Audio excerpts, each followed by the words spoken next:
Welcome to the Summer Coding Training Series.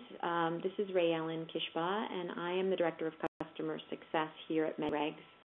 And I have over 14 years of experience working with clients to develop the coding tools in our subscription product.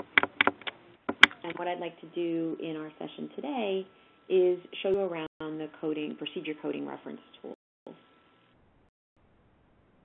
couple housekeeping items. Today's session will be recorded. And you're welcome to ask questions at any time. You can use the Q&A panel or unmute yourself and just go ahead and ask the question. And what I'd like to do is help you get the most out of your MediReg subscription. So provide an overview of the key coding resources and show you best how they apply to wherever you are in the revenue cycle. This presentation is probably best for folks who use Advanced Code Explorer, but much of what I'm going to show you today is applicable if you have the compliance suite as well.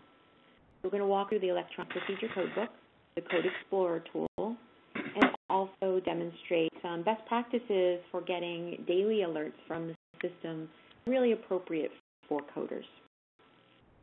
Just excuse me for a minute, I'm going to change screen sharing and on into the product.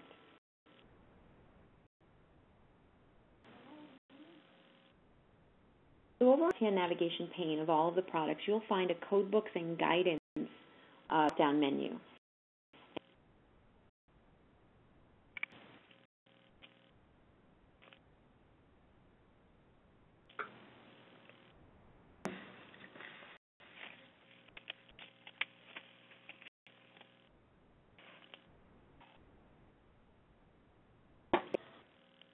Schedule.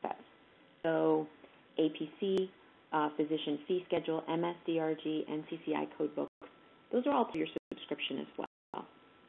Let's just go to the HCPCS and CPT Code Book and take a quick look around. This is both the CPT codes and the procedure codes combined. I'm going to mute a little bit of background noise. I'm going to mute one of you. Okay. So the CPT codes at the top of the book, and then if you scroll down, you'll see the HCPCS codes, and they're organized into logical chapters. You also note that we have folders for any deleted codes. There's a entire folder full of modifiers and revenue codes. Now, traditionally in your paper book, you would flip to the back of the book to get the indexes or the appendix files. Those are available for you electronically as well. They're at the bottom of the screen. So at the top of the screen, you can think of that as the front of your book, and at the bottom of the screen, you can think of that as the back of your book. You can see that we have your anatomy charts from the American Medical Association, all of your traditional appendix files. We also monitor the American Medical Association website to provide you with additional information they may post there that might be out of sync with your paper book, but we've got that updated on a regular basis. We've also created a whole beautiful series of index files that you can use to sort and organize your CPT and HCPCS codes. If you're looking for just the mammography codes or codes that are subject to the ambulance fee schedule, or you want to see anesthesia base units, indexes of codes based on type of service and coverage codes, this is just a whole other way of looking at the code book at the bottom. And when you search, you'll be finding hits in those as well. Two other great features before we take a deep dive into one of the details pages.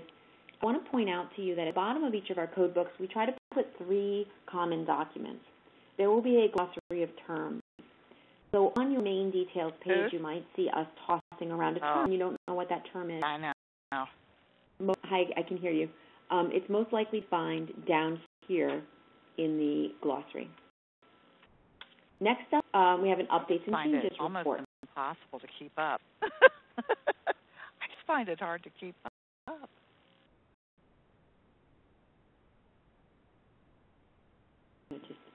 We can hear you chatting, and you're making a really good point, but I'm going to go ahead and mute you. We also have an updates and changes report at the bottom of the page. I'm about to show you the details pages, and you'll see that it involves a series of Medicare fee schedules which update quarterly. So while the paper book may come out once a year, the electronic book is updated every single quarter. And you probably don't want me to put all of the changes in your daily email alert.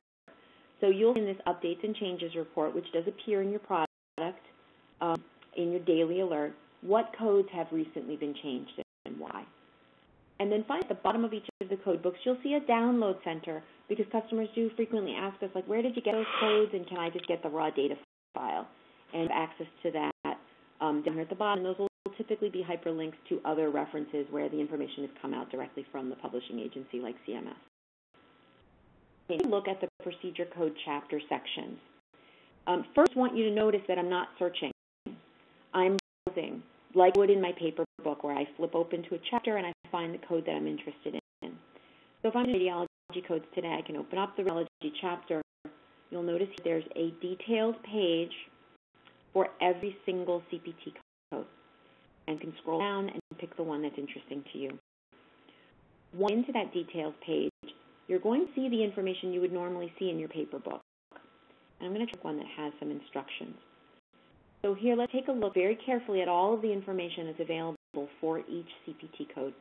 It is American Medical Association catalog, so it's what you would normally find in your professional edition, but it also contains important Medicare information. So at the top, you're going to see a hyperlink to related revenue codes.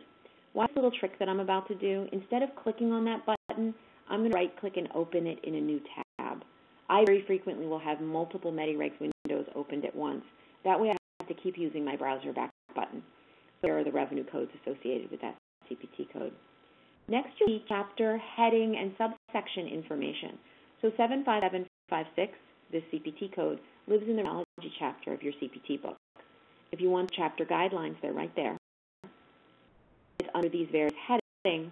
This fourth level heading, procedures of aorta and arteries, has special instructions. So you can expand that little plus mark, and you'll see all of those instructions, which are at the top of that section in the code book, and do apply to this code. And it's very handy if you happen to print this page, you'll want those instructions right on screen. Next, your code and its descriptors. And we have included for you now the consumer-friendly descriptor and the clinician-friendly descriptors. That's verbiage coming directly from the American Medical Association and might be closer to the terminology that the physician is using. And also the consumer-friendly descriptor we hear is very helpful for folks who are generating advanced beneficiary notices to explain why a particular service is or isn't covered. Using that consumer-friendly descriptor can be better for your clients. Next, you're going to see parenthetical guidelines, additional parenthetical guidelines that relate to this code but come on the page of another code. It's no methodology. And you may see additional sections here depending on which code you've clicked into. Some other common sections that you might see here are excludes as well as related codes. Now that's above the fold. That's all of the American Medical Association information and what you would normally get from your paper book. But as you scroll below the fold, you're going to notice that we've provided you with up-to-date information from Medicare. So then you can instantly see that this code is payable under the outpatient prospective payment system or the Medicare physician fee schedule or the ambulatory surgical center. And as you scroll down on durable medical equipment codes, you'd see that fee schedule as well. So you get a quick snapshot of not only the clinical information but the payment information, which may be the reason why you're getting a denial or having a problem with a Medicare claim that you might submit.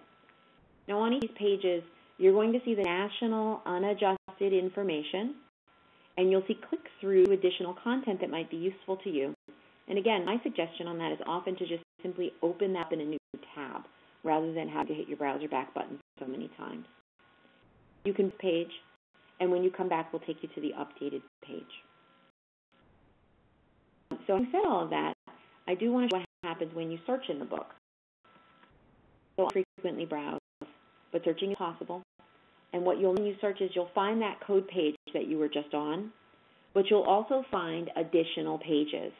Any other detailed page that mentions this code that you've just searched on will appear in your search results. For some codes, you might get a lot of results. You'll also hit in some of those handy indexes that I showed you.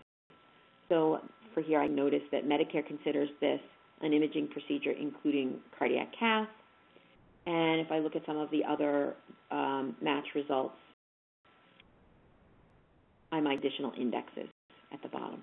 So that's very handy but it can be quite voluminous in your search results. So sometimes better to simply browse into what you're looking for rather than keyword searching by code. A couple others that I'll show you in the book. HCPCS codes are down here. As I mentioned, if you get into a durable medical equipment code, the DME fee schedule will appear on that screen. Those codes are typically mentioned as not payable under outpatient. What there, again, is national information, and you'll want to click through to get to the fee schedule for your specific state from there. Now, I want to mention to the top of the screen. When you've navigated into a page on the MediReg system, you'll see these little blue buttons. The next buttons allow you to walk through the book as if you're turning pages. You notice how the codes are going up as I hit that next document button. The content button simply tells you where in the book you are.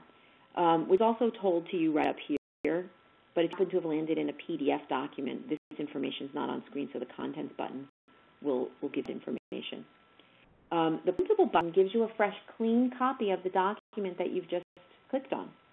And that's handy if you want to print or if it's your hard drive without having to have all that extraneous graphics at the top and the bottom of the screen. And then, of course, you can bookmark. And that can be an extremely handy feature in the MediReg system. If you were to save this document to your hard drive and then come back to October, we're going to update this. And so the document that you saved to your hard drive will now be out of date. If you bookmark the document and you come back in October, we're going to take you to the October page. So bookmarking can be a very handy way to keep hands on documents that you found in the past without having to keep trying to find new versions. So you're allowed to create your own research folders. I have a whole series, and I can create a new one by entering something in the box here. And then you can your bookmark, and you can save it. So something I do recommend in the code books, and particularly if you're in the current year code book, we are going to add new information to that page. So you don't need to move your bookmarks when 2015 rolls around, which is extremely handy. So that's HCPCS and CPT Code Book. And I think it's important for you to understand just the depth of content that's available in this piece. And yet, I generally don't access my HCPCS and CPT codes through here. I use the Code Explorer tool, and I'll show that in just a minute. With this code book, I do want to mention my CD9 code book. So again, on the left-hand side, under Code Books and Guidance, you can click into that reference tool. It's the complete page book, what you would normally think of purchasing as volumes 1, 2, and 3. So it's the tabular list of diseases and procedures, and it's the entire indexes of diagnosis codes and procedures. So like the CPT book has additional content that we've pulled in from Medicare. Knowing the proper coding often isn't so much about the clinical information, that's critical, but then next you need to know, does Medicare accept this code, and do they have any special edits on it? And so you'll find all that information here. And then, of course, you'll notice your updates and changes report in your download center. Now, I want to show tips for how I use this tool. I keyword search. Like most of you, I was taught to code off of the index, and I like that the index pops up automatically for me. Indexes are quite large, and the platform automatically gives you a first match button if you've searched and the word you're looking for is way down the page. You can just click on that, and there it will take you directly to the section in the index that you want, and you'll notice that we've got all those codes linked. So then you can jump directly into that code detail page. Just like in the CPT book, we've broken the I-9 book up into separate pages by code at the 3 digits. So there's a category, any code that starts with a 379, and you'll see that familiar tabular indenting, includes and excludes notes. And then at the bottom, you'll see additional edits. Any from the outpatient or inpatient code edits that are typically run by Medicare will be meant for you down here. So if this was a CC, MCC code, or a code you couldn't use as a principal diagnosis for admission, or had a gender or age edit, you'd see that flag at the bottom of the screen. You would also see that flag if you send the book in one of these index pages as well. So the books, and my practice recommendations for using the books is to go back to the way you work in paper. Browse through the book, thumb through, tab in to the section that you're looking for, use those previous and next buttons to really walk around and find what you're looking for. And if you find yourself needing 2 or 3 or 4 documents that you're going to look at side by side, use the feature that your browser has, which is to right-click and open in a new window or a new tab, so you don't have to do so much browser back buttoning. So those are the 2 main code books. But really for me, the workhorse that I use all the time when I'm coding is the Code Explorer Research Tool. If you have a coding suite, that would be any product that ends with the words Resource Center. It's the button, it's the box at the top of your screen. In all other products, it's also available on the left-hand side under Lookup and Payment Tools. There are 2 versions. I'm going to show you the Advanced Explorer because it really does everything you need in one search. So some very advanced features here that most folks kind of skip over. Over the right-hand side, by default, you're going to search HCPCS, CPT, ICD-9 diagnosis codes, and ICD-9 procedure codes. That can pull up some interesting results. So I might be looking for diabetes, but if I put in the word and I'm searching everywhere, I'm also going to find CPT codes or HCPCS codes in which the word diabetes might be mentioned or where it's been crosswalked through something like physician quality reporting. So sometimes you get unexpected results from here. You keyword search in here, you can code search, and we will find you the appropriate codes. And if you want us to limit your searches, you can toggle one of these guys over here on the right-hand side. Now, by default, we exclude from here obsolete codes. So I'm going to look for osmolar contrast material codes. There are 4. They all start with a Q, and you can see units shown here on screen. There used to be a different set of LOCM codes. I'm curious to see what those were. So I'm going to run the exact same search again, only I'm going to include my obsolete codes in my search results. And notice the older codes appear with a red flag next to them, telling you that the code is obsolete. Typically, the code will tell you the same thing. And not the codes will also be on the same screen. Now, I do, of course, have the option of simply looking these codes up by number. And you can put in a series of codes like this. Spell all 5 numbers and put the dash in between, and then we'll find you all of the codes in that range. If you've got the obsolete codes check turned on, you will see obsolete codes in your search results. If you check it off, we will only show you currently valid codes. Okay, now let's do a deep exploration into what we can learn from our search in the Code Explorer tool. This tool is designed to find you coding, coverage, Medicare payment, and compliance information, all either right here on screen or within a click. So let's break that down. Your code information is right on screen. You see the short and long description. If there are parenthetical notes associated with this code or any other additional instructions, we'll have a little yellow sticky note and you can expand that search result. That is typically identical to what you see when you go into the code book. So you can do that. So there's coding information, and when I click into the code book, there's that great detailed information that I showed you before with the chapter and section instructions, the guidelines, the parent goals, and then the Medicare payment information. So your information was really quite robust and quick. Often folks also want NCCI edit information associated with a CPT code. Those are over here on the right-hand side. You can click on the NCCI link to see all the CCI edits under outpatient or physician. So next, know about payment information. Knowing that you have a valid code is really step 1, and that matches what was actually documented. Step 2 is, can I actually get paid for this code? And that depends on what setting you're in. So to facilitate that question, over here on the right-hand side, we're going to give you a sneak peek into what you would find if you entered this code in our APC calculator or our RVU calculator, or our outpatient or physician tools. So I can see to the right of code 71010 that this is paid under the hospital outpatient system. I can even see the dollar amount, and I can hover over this status indicator to get a little bit more information. You can see it's all payable under the physician fee schedule, and hover over these indicators as well. That be enough information for you to know that you need to generate an ABN. And let me give you an example of that. Here's a sample patient that's coming in today for a chest x-ray and a Remicade injection, and they have abdominal pain. And these are things I know right now before I've really taken a careful look at the medical record.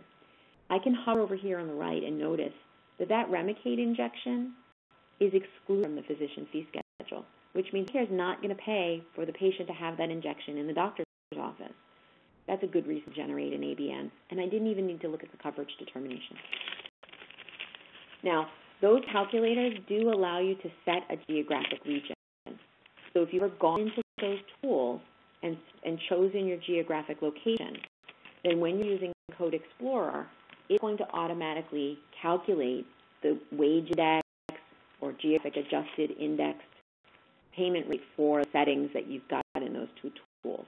So they're showing me Alabama's hospital outpatient rate and Alaska's physician rate, and you're going to want to set that up for yourself.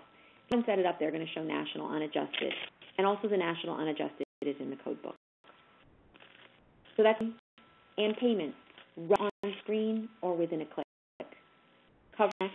I did mention that your status indicators can indicate some benefit policy and payment policy information from Medicare, which may be cause for a denial. The reason why you might see a denial is that there's something to dictate in the local or national coverage determinations that say why this is or isn't covered. So we can click on the little LCD link, and that's going to automatically search the Medicare Administrative Contractor local coverage determinations and articles for the code that you just found. Now, if you've ever clicked on that LCD link and you see results like this, I want to tell you can make this a whole lot better. So in order to leave this inquiry for just a second, I'm going to go to Welcome tab, and I'll go to Tailor Your Page. It's the first setting on the right-hand side. At the top are regular libraries that I typically keep on, but then I uncheck all the contractor libraries and just turn on the state that I'm in. Or if I'm a consultant and I work across the whole country, I'll turn on one state for each MAC jurisdiction. So I'll turn on a J1 state and a JE state and a JH state. That way my Code Explorer search results won't be so voluminous. So let me just turn on 2 states for now. And then I'm going to jump to the bottom, and I'm going to hit Submit. And then back into that code tool that we just were in, and I'm going to try again. So I'm looking at chest x-ray, and I'm in the LCD link, and you notice now my search results have been really filtered down. They're only showing me results in California or Ohio. In this case, Ohio didn't get any hits. Now, to those local coverage determinations, I want you to notice active policies versus archived policies. Make sure you're in the right folder, and that will take you to your local coverage determinations. On the topic of LCDs, I'll just make an aside. We're going to do a whole ICD-10 session, but MACs have started releasing ICD-10 local coverage determinations. So sometimes it looks like you found 2 active policies. One is the one that contains the 9 codes and has an effective date like near now, and the other one will be the I-10 local coverage determination with a future effective date. And that's just there for your reference and training for now. Okay, so coverage and coding and payment was all right there. Now there's one search that I can do, which is to go into the coding guidance link. In there I'm going to see this beautiful set of search results where I find things like crosswalks, CPT assistant articles, CP changes articles, information coming from the National Correct Coding Policy Manual, including medically unlikely edits, crosswalks for things like devices or anesthesia and procedure, surgical procedure crosswalks, CPT to regulatory crosswalks and the like. So it's sort of everything else.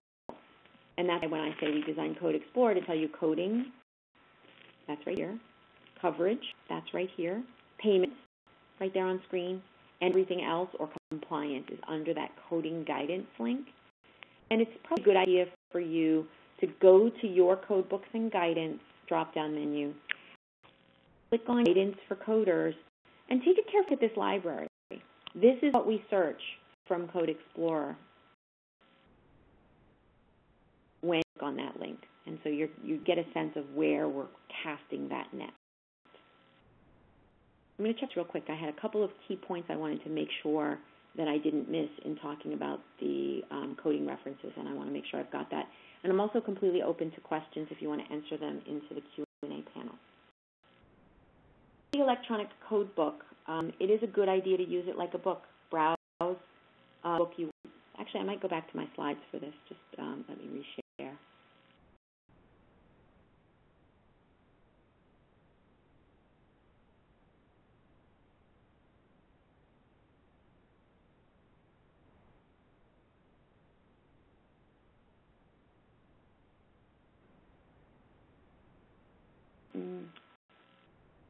Grab the right place.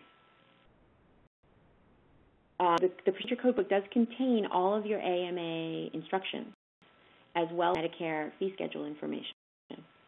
And some of the practice tips on that, I apparently don't have them on the slides. I'm sorry. I'll just read from my notes. Are to browse it like a book, like you're accustomed. Make sure that you remember that the guidelines are near the top, the appendix is near the bottom. That's sort of like the front and the back of the book. When searching the book, you're searching all those indexes and guidelines at the same time.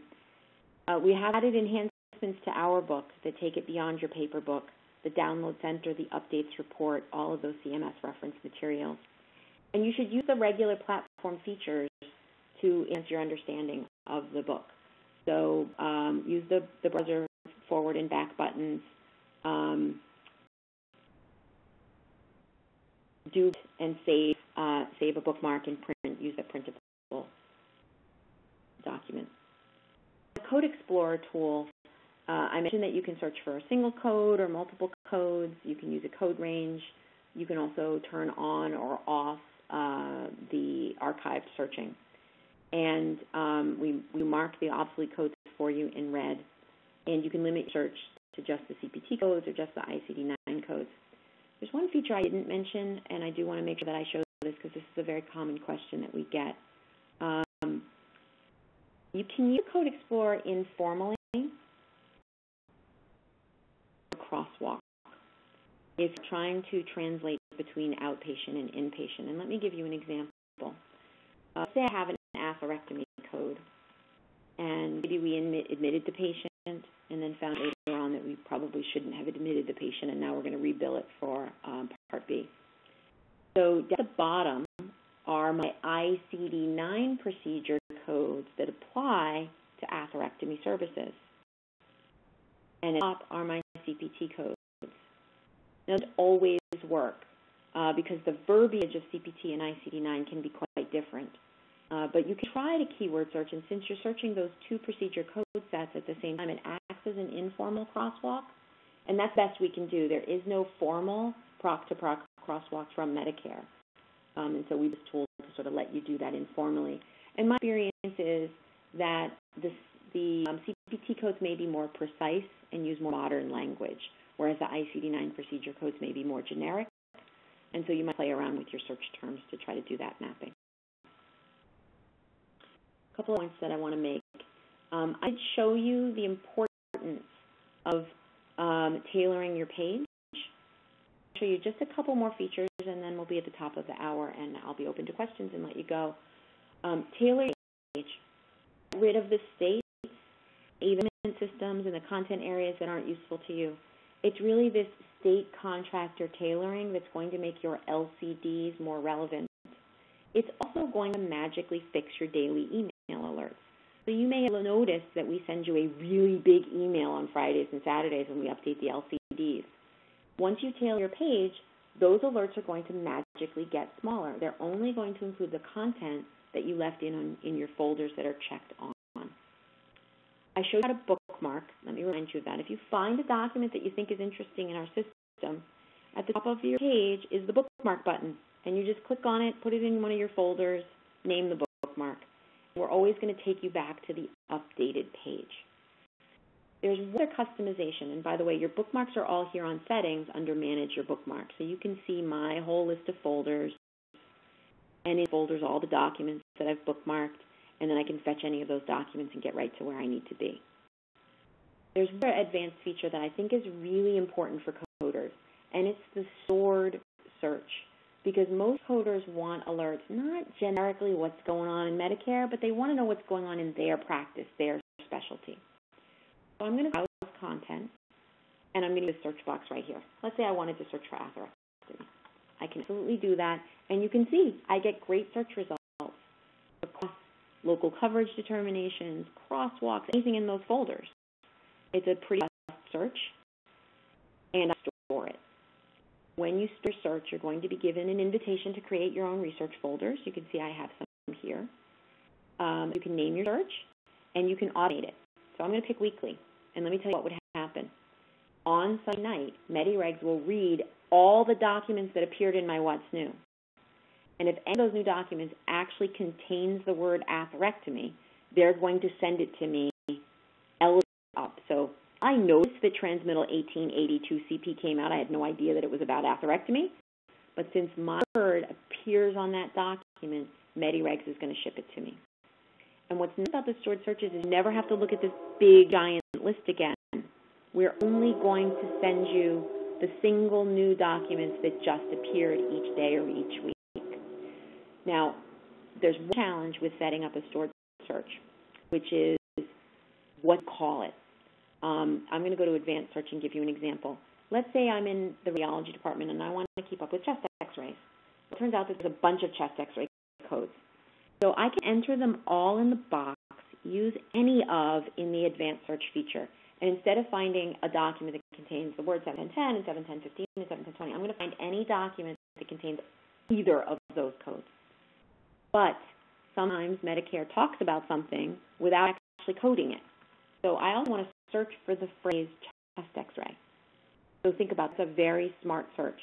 And I might even use the third box to add all of the words like radiological exam of the chest, because that's the official descriptor. If I'm looking for drugs, I might search for a J code or the brand name or active ingredient. And so you can see how you can really set up some very rich searches. With these, that will catch any document that's relevant, regardless of how the publisher referred to that item. They may refer to it by its code or by its name or by some other generic term, and you'll find that. And then you can just go ahead and store it. So when you store your searches, they're under settings, and they're organized into nice little folders for you, and we just run them magically. So you don't actually have to come in and look at these, but anytime you want to, you can edit or delete or change the frequency of a particular edit.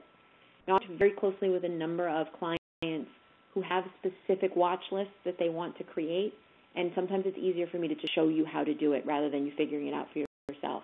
So I make that offer. What you want to do is go to the Welcome tab and click Send Us an Email. That's going to create a support ticket. Say, I need help with my stored searches, and we'll be happy to set those alerts up for you, or at least teach you how to fish rather than making you go fishing completely on your own. I want to thank you for spending half an hour with me today, taking a look at the procedure coding tools in the coding suite.